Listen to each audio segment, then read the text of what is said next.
Coachella.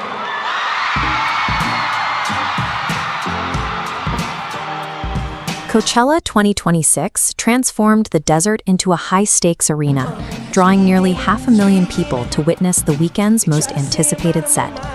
Within the VIP sections, a new trend emerged: celebrities attempting to vanish.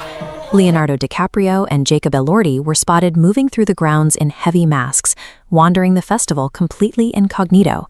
Even Timothée Chalamet stayed masked while dancing with Kylie Jenner. The presence of these stars confirmed that despite the heat and the crowds, this was the only place the industry wanted to be. The center of that attention was Justin Bieber. For his first ever headlining slot, the festival reportedly paid him $10 million. That payout and the caliber of the audience created an implicit requirement. Bieber had to deliver a performance that justified the highest price tag in the festival's history. But when the set began, the expected grandeur was missing. Bieber didn't start with a high-energy dance number. He walked to the center of the stage, sat at a simple desk, and opened a laptop. For several minutes, the audience watched a screen as he scrolled through his own history. He sat there, essentially reacting to old YouTube clips of himself, including the infamous footage of a younger Bieber walking into a glass door. Then the logistics of the desert took over.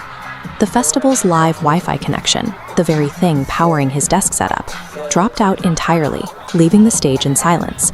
As the connection flickered back to life, the speakers didn't play music, but instead, YouTube Premium ads began broadcasting over the stadium's massive sound system to 500,000 people. The reaction was immediate.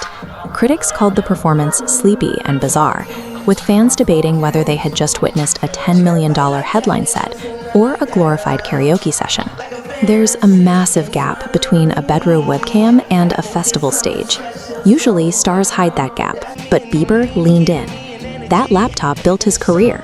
By placing it center stage, he highlighted the digital roots most try to outgrow. Logistically, a $10 million budget ensures that every video file is downloaded and backed up. Choosing to rely on a live, volatile internet connection in a remote desert suggests that the risk of a failure was part of the plan. The Wi-Fi drops and the sudden advertisements mirrored the actual experience of the internet. It was a reminder of the glitches and interruptions that defined the platform where he was first discovered. If the goal was to create a digital homecoming, the technical errors didn't ruin the atmosphere, they established it. The true intent behind that frustrating first half became clear when Bieber finally closed the laptop. The digital desk was pushed aside, and the chaotic energy of the YouTube browsing was replaced by a stripped-down acoustic environment. He moved into his new track, Daisies.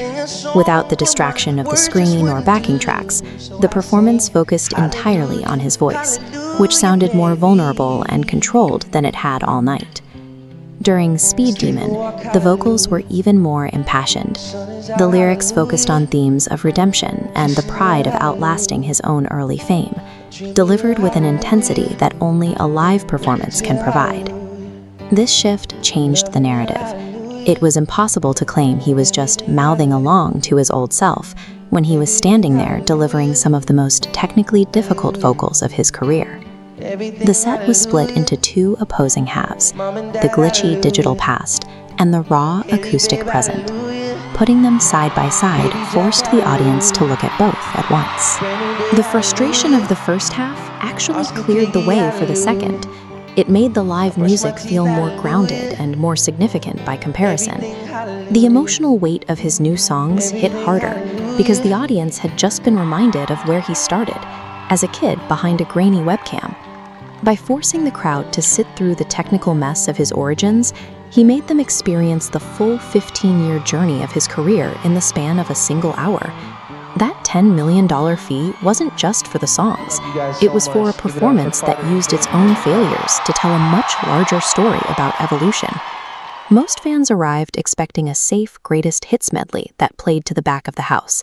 Instead, Bieber delivered something so polarizing that it completely took over the conversation, dominating the headlines more than any other artist on the lineup. By putting his own embarrassing viral clips on the big screen, he was reclaiming those images. He wasn't the victim of the internet anymore. He was the one hitting the play button. He showed that he's no longer just a viral product of a platform. but someone who understands how to use that platform's limitations to his advantage. Coachella 2026 wasn't a mistake. It was the moment Justin Bieber finally figured out how to make the internet work for him, rather than against him.